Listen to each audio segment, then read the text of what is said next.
This podcast is intended for a mature audience.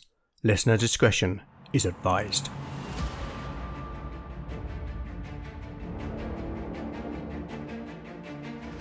Welcome back to Legend of the Bones.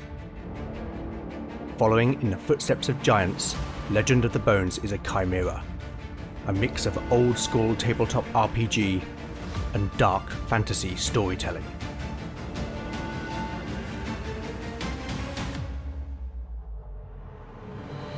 As its name might suggest, in Legend of the Bones the dice rule.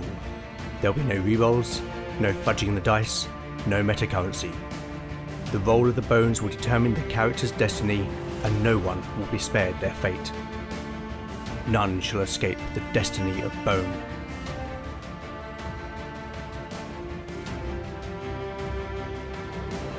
Last time on Legend of the Bones. Keir discovered from the townsfolk of Halstone that the Brethren of the Purifying Light had been specifically seeking Valen's master, Amos ap Howard, and that the local priest, Father Kael'noth, had been assisting them. In a flashback, we learnt that it was Father Kael'noth who summoned the Brethren to Halstone in search of Amos ap Howard, and that the priest was himself a member of the fanatical group.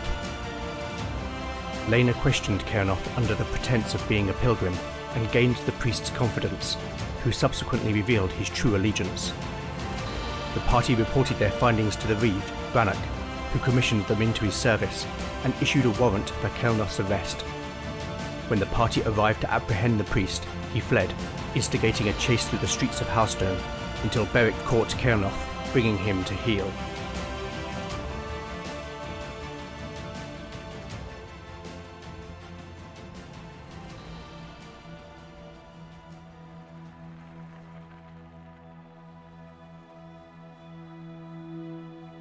Chapter 7, Part 1, Day 13, Afternoon. Party status: Beric, 9 out of 9 hit points. Lena, 6 out of 6 hit points. Keir, 3 out of 4 hit points. Valen, 4 out of 4 hit points. Spells available: Valen has memorized Push.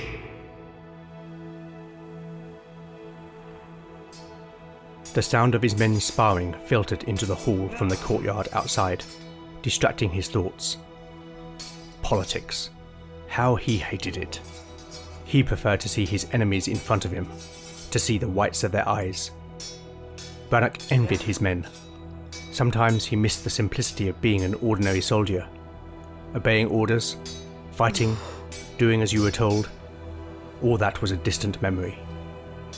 Command, he mused, was a burden, a thankless task.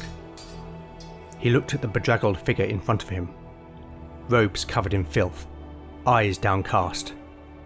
Pitiful, he thought. Should he pity him? Should he be merciful? No. After all, the priest had shown no mercy to poor Maigret. The old woman had suffered unspeakable torment in the flames of the pyre. Where was the priest's pity then? It mattered not. This was a question of politics, not pity. Brannock's eyes narrowed as he considered his next move. He knew he had been rash ordering Kael'noth's arrest. That was unlike him. But he knew he had his lord's confidence. At worst, he would be forced to release the priest. And if that happened, well, Halstone's streets could be dangerous, particularly at night. An unarmed man might well find himself in the river with his throat cut. Politics. My lord? A voice brought him out of his reflection. My lord? The mage spoke again. This man had a hand in my master's murder. I ask for justice. Brannock held a hand up to silence the mage. I hear you, Master Valen, but the king had issued a writ absolving the killing of witches. The Reeve replied. But there is more than one way to skin a cat, he thought. But my lord, the midwife, Maigret. Enough. Brannock held his hand up again, and the mage fell silent. Father Kael'noth. The priest looked up. You confess to being a member of the Brethren? It wasn't really a question, more an accusation. You'll pay for this, Brannock. You have no idea who... You bore me. Brannock interrupted. He looked to the guard holding Kelnoth's arm. Take him to a cell, and see that he is not mistreated. The guard nodded and pulled the protesting priest out of the hall. Once the door was shut, Brannock addressed the 4 companions. Fear not. One way or another, Kelnoth will pay for his part in Amos and Magrit's deaths. But in politics, it's wise to be subtle. Brannock explained. Then I must bow to your wisdom, my lord. Valen replied. Now, I must go east to Tvedet and consult with my Lord Kalman on this matter. In the meantime, I want you to go south to Four Rivers. I have received reports of men going missing in the mines, but I cannot spare any of the garrison. I want you to find out what's going on and put a stop to it. I will pay well. What say you? The companions looked at each other. For my part, I do not wish to tarry. We should follow the man who killed my master. Valen stated.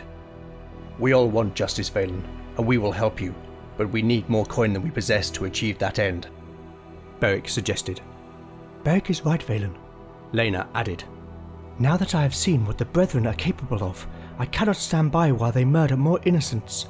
But let us do this task for my Lord Brannock first. Valen looked at his companions and sighed. Very well. I can see the wisdom of your words. Good. On the morrow, go to the stables. There you will meet a man named Jago, a carter. He is due to take supplies to Four Rivers. Accompany him on the journey, but be wary. The Heartwood harbors brigands, and worse.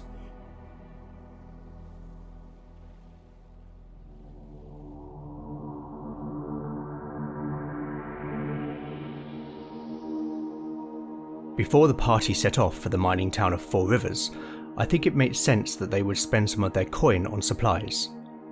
I do not think that role-playing this would make very compelling listening, so instead I'm just going to describe what they buy. For the remainder of the afternoon, they visit various traders in the market and in shops and buy the following. 4 new backpacks to replace the smaller knapsacks provided by Valen, 4 bedrolls, 2 lanterns, 5 flasks of lamp oil, a week's worth of iron rations for each of them, a tinderbox, 50 foot of rope, 12 iron spikes, a small hammer, and a set of lock-picking tools for Kier. All of this comes to a total of 148 silver, leaving the party with 10 gold and 46 silver. This adventuring business sure is expensive, but at least now the party is properly equipped. Over the coming days, the party will be travelling by road from Halstone to Four Rivers, a journey of around 50 miles. Travelling by road is not the most direct route, but certainly the quickest and safest. The basic expert rules state that wagons can travel 12 miles per day, so the journey will take 4 days if unhindered. I am going to rule that sufficient provisions are provided for the journey, so I will not make foraging rolls, and all being well the party will not need to use their iron rations. In addition, providing the party sticks to the road, then I will not make any rolls for losing direction. Okay, so here are the rolls for day 14. Weather. A 10, temperate and wet. Stumble upon. A 12, nothing there. Wandering encounters. A 1, an encounter is indicated. Let's see if the encounter happens during the day or the night. A low roll on a d20 will indicate the day. A 7. My wandering encounter table for woodlands and forests is based on a roll of 3d6. You can find the table at legendofthebones.blogspot.com. Here is the roll. A 6. Okay, let's see what happens.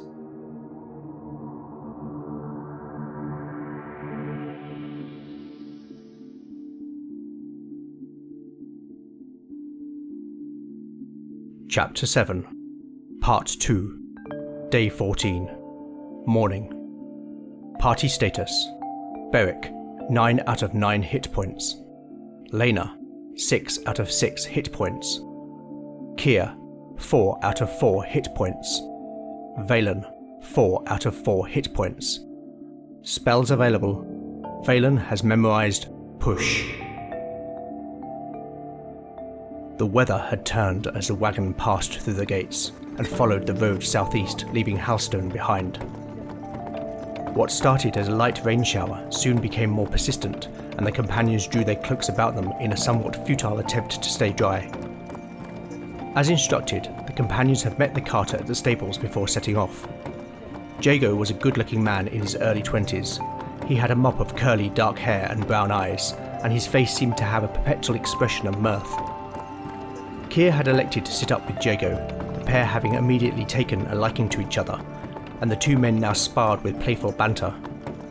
The rest of the companions sat up upon the large wagon, in between the various sacks and crates containing supplies for the community at Four Rivers. They sat in silence, more concerned with being wet through than making conversation. The wagon was pulled by a pair of heavy draft horses. The docile animals plodded lazily, occasionally flicking their tails as their rain-soaked backs steamed. Jago showed no inclination to hurry them along, and the man seemed impervious to the rain as the wagon rumbled through large puddles which had quickly accumulated in the uneven dirt. The road from Halstone quickly became surrounded by dense forest on either side of the road, and that combined with the heavy rain clouds made the morning almost as dark as twilight. The gloom was oppressive and ominous, and while none spoke of it, each of the companions remembered Brannock's words, and kept their weapons readied and their wits sharp. After a couple of hours the rain subsided, providing some respite, though the heavy clouds continued to linger threateningly. Whilst the day was not cold, now the soaked companions could not help but shiver, so when Jago produced a flask of brandy and offered it around, the companions were grateful of its warming effect. Keir retrieved his bowstring, which he had stored in his belt pouch to keep it from the rain, and restrung his bow. The rogue tested the bow's draw a couple of times, and at that moment there was the sound of something moving through the undergrowth to the left. Suddenly, a deer sprang out of the bushes onto the road. It did not stop. It veered around the wagon and bounded into the forest opposite.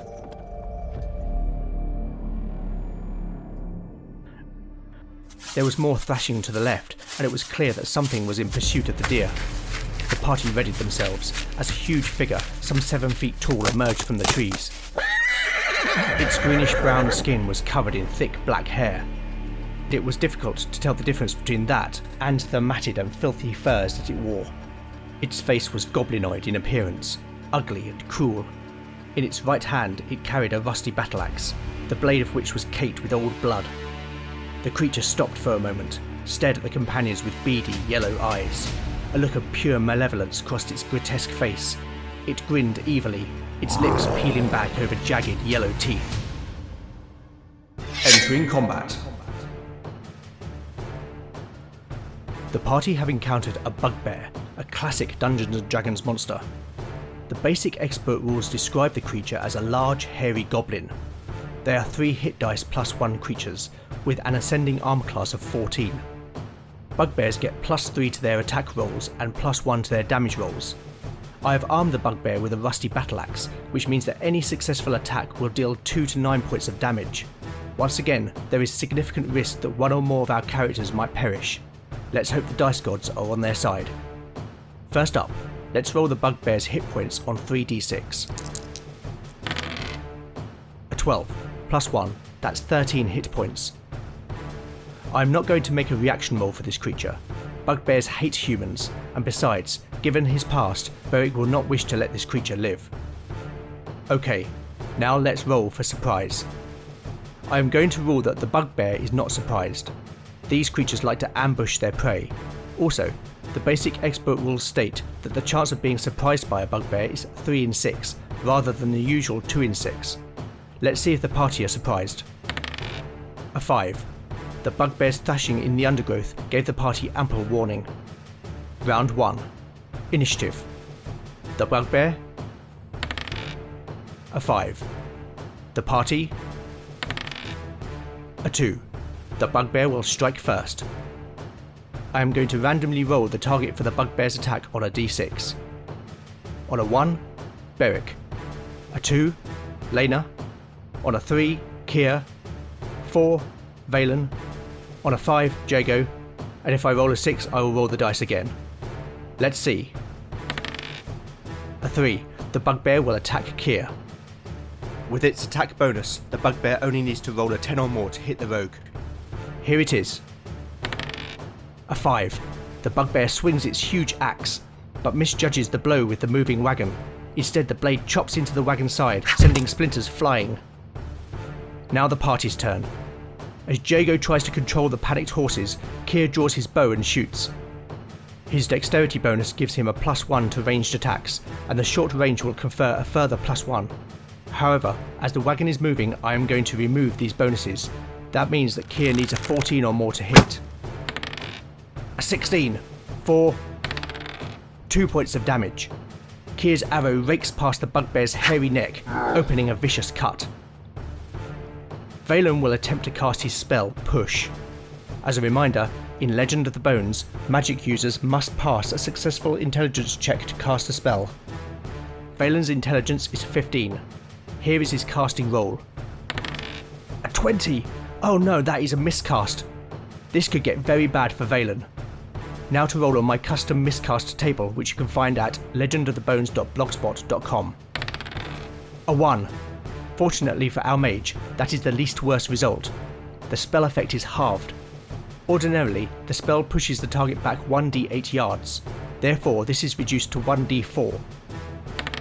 The bugbear is pushed back just 2 yards, with no chance of impacting a hard object. The spell Push also has a 3 in 6 chance of knocking the target prone. Due to the miscast, this will be halved and rounded down to a 1 in 6 chance. A 2. The bugbear stays on its feet as Valen's spell weakly shoves it back. Lena swings her hammer at the creature. She needs a 14 or more. A 1! A critical failure! The novitiate stumbles and falls as the wagon jerks forward. Lena will miss her next turn as she picks herself up. Beric, unable to control his hatred for the creature, jumps down from the wagon and charges forward. He needs a 12 or more. A 15 for 8 points of damage, plus his strength bonus, that is 10 points of damage. Beric savagely slashes the bugbear across the waist. The creature howls in pain, clutching the wound to keep its entrails from spilling out. Wow, Beric's recent dice rolls are making him a formidable fighter. The bugbear has just 1 hit point remaining, but the party are not out of danger yet. Round 2. Initiative. The bugbear. A 5. The party. A 4. With the bugbear badly wounded, I will now make a check against its morale of 9. Here is the roll on 2d6. A 5. The creature will stand and fight. This round it will attack Beric. It will need a 12 or more to hit the fighter. A 5. The bugbear has been weakened by its wound, and Beric easily blocks the attack with his shield. Keir knocks another arrow and shoots. He needs a 14 or more to hit. A 17. No need to roll damage. The rogue's arrow strikes the bugbear in the neck, rupturing its jugular vein. Foul-smelling blood sprays from the wound, splattering Beric. The creature instinctively puts its hand up to its neck, and in doing so, its entrails slip out of the wound to its stomach. It makes a strange mewing sound before dropping to the floor.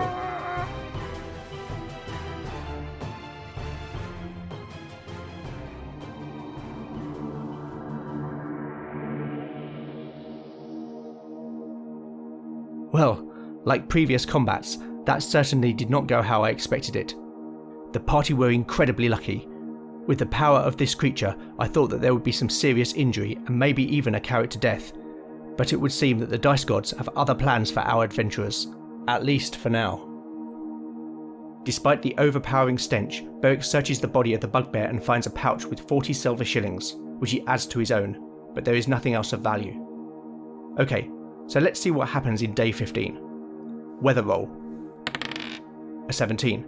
The rain clouds move west overnight, leaving a bright, warm spring day. Stumble upon. A 2. Nothing there. Wandering encounter. A 1. Another encounter is indicated. It would seem that Brannock was right to warn the party about the Heartwood. Let's see whether the encounter happens during the day or the night.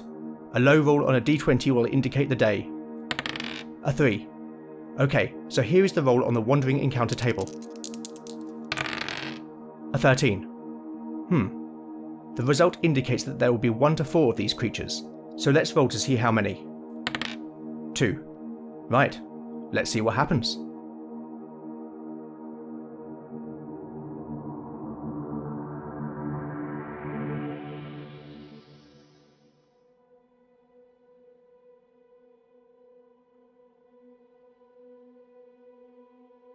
Chapter 7, Part 3, Day 15, Late Morning.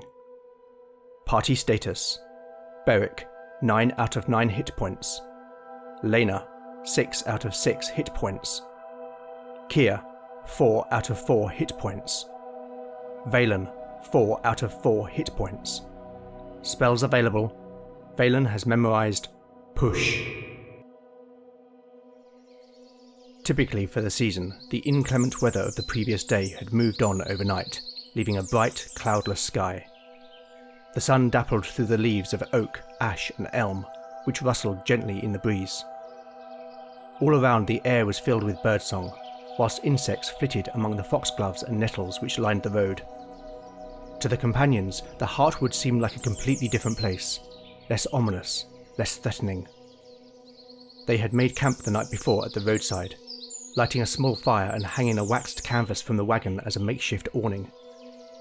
Given the danger of the previous day, the companions had sat watches in pairs, and consequently they all now found themselves unable to stifle yawns. After breaking their fast, they continued along the road, the wagon trundling in and out of puddles which were stubbornly refusing to dry out. It was slow going, but Jago told them that by nightfall they should reach a crossroads marking the edge of the forest. Valen sat with his nose in his spellbook. Since leaving Halstone, he had begun to feel close to unlocking something in his mind. It was near, he could feel it, yet for now it remained elusive. His mind wandered. He thought of Amos. His master had taken him in after he had fled Llanrhys. Valen had sought out the mage after that fateful night when he had killed Myrddin. He had confessed his crime, yet Amos never judged him. Instead, the old man had helped the young mage, taught him how to control his emotions, and helped him to unlock his power. Let it flow through you. Do not dam it like a river. Become one with it. Shape it. Move it. But never seek to stop it. Valen? Valen? Lena's voice brought him out of his reverie. Valen responded. Won't you tell us something about your home? About Llanrhys? The novitiate asked. Ah, yes. Valen collected his thoughts. My homeland is an island, far away in the great western ocean. It is a place of bleak mountains, deep valleys and ancient woodlands. It is a land clad in the breath of the dragon, whose very being can be found in all things. It is a wilderness of such beauty that it would take your breath away. A savage beauty, mind, raw and unforgiving. The dragon? Lena asked quizzically. The mage smiled. It is a metaphor. In the legends of my people, the dragon both formed and is the natural world around us. It is said that in ages past, the island was flat. Then the great worm, Yggdranis, lay to sleep upon it. And over the millennia that followed, she was covered with dust and soil to form the land of Llanrhys. We say that you can see her everywhere, in the mountains that are her spine, her claws and teeth in the rocks that jut from the earth, and her scales in the bark of trees. Valen paused for a moment. Fascinating, Lena said. I have also read that your people do not worship the Nine. Is that correct? That is right. The Wailer revere the natural world, and the spirits that haunt those wild places. A stream, a forest glade, an exceptional beast. But most of all we revere our ancestors. We believe it is they who watch over us. For the Wailer, the natural world is the path to the divine, and mages are the guides. Valen smiled, though his face was melancholic. I can see that this is not too far removed from the goddess Erda. Hers is the sphere of fertility and nature. Perhaps they are one and the same, Lena suggested. Perhaps. Missionaries have indeed come to Llanrhys to spread the word of the Nine. They similarly argue that the Wailer already worship the Nine, but simply by different names. I myself am not so sure. Wailan belief is more personal, less rigid and organized. We have no temples as you would know them, but what I do know is that when men try to shape and change the beliefs of people, it sows the seeds of division, and division leads quickly to intolerance, and then to hatred. Valen looked at Lena. My master, my friend, was murdered because of what he was, and because what he was did not fit with the rigid views of men who would have the world believe as they do, because they fear what they cannot control. I'm sorry. I didn't mean to... Lena struggled to find the words, and seeing her discomfort, Valen spoke once more. Do not apologize. I know you meant no offense, and I have taken none. You are a good woman, Lena, and I respect your beliefs, even though they are not my own. Thank you, Valen. And I respect you also. The novitiate smiled.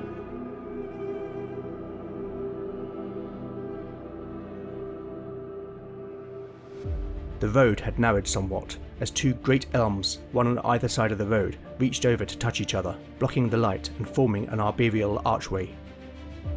The wagon lurched. There was a sudden jolt, and the wagon came to a stop as one of the wheels fell into a large pothole which had been concealed by a puddle. Damn it! Jago exclaimed. The carter jumped down from his seat to take a look.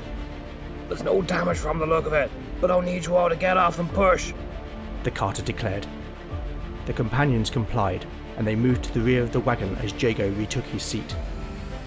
The carter checked the companions were in place before turning back to the horses.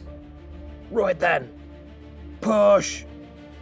Jago flicked the reins and the horses took the strain whilst the companions pushed. A bit more! The wagon rocked and slowly the wheel lifted out of the hole. The wagon ran on for a few yards before Jago brought it to a halt. As the companions walked back to the wagon, Jago alighted once more to check the wheel now it was free of the hole. The hairs on the back of Beric's neck suddenly prickled, and the big man had an urge to look up. He instinctively lifted his head and saw two black and bloated forms descending upon them from above.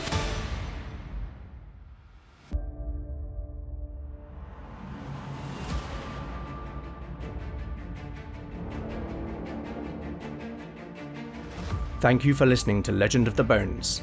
If you like what you've heard, then please consider giving it a 5-star review in your podcatcher of choice. Every review helps the show reach new listeners. I would like to thank this episode's voice talent. The character of Jago was voiced by Robin Sampson. Thank you, Robin, your voice has really added to the show. You can help by liking or retweeting new episode announcements. You can contact me on Twitter at LegendBones, Instagram at LegendOfTheBones, email at legendofthebones@gmail.com, or go to legendofthebones.blogspot.com for show notes, character profiles, maps and more. Join me next time to find out what awaits our adventurers as the bones decide their fate. None shall escape the destiny of Bone.